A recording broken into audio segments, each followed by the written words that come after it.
এইভাবে সুন্দর করে ঘুমটাও দিয়েছে।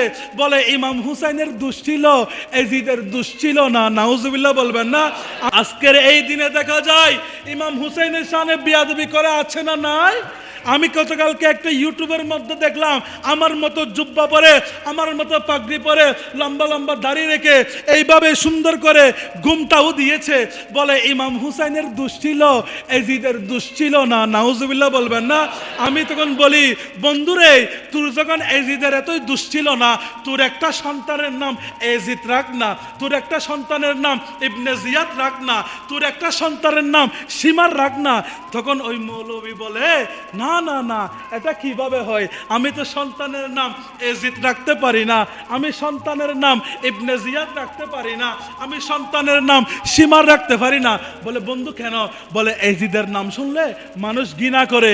তখন আমি বলি, বন্ধু, যে এজিদের নামে তোমার সন্তানের নাম রাখলে মানুষ ঘৃণা করবে বলছে, তুমি এই এজিদের পক্ষে কথা বলো কোন দলিলে? তার মানে বোঝা যায় তোমার ভিতরের সাথে জাবানের মিল নাই। কথা বলেন ঠিক কিনা?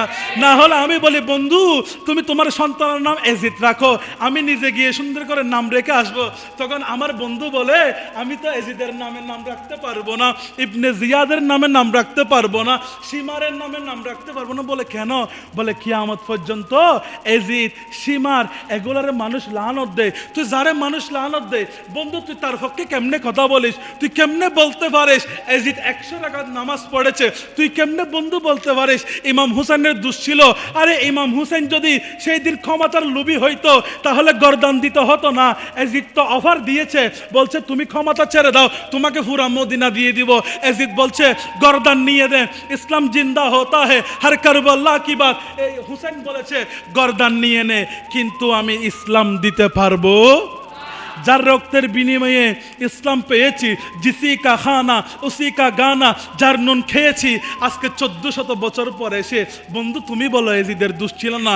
তাহলে বোঝা যায় তোমার মতো মিথ্যাবাদী বাংলার জমিনে দ্বিতীয় আর কেউ হয়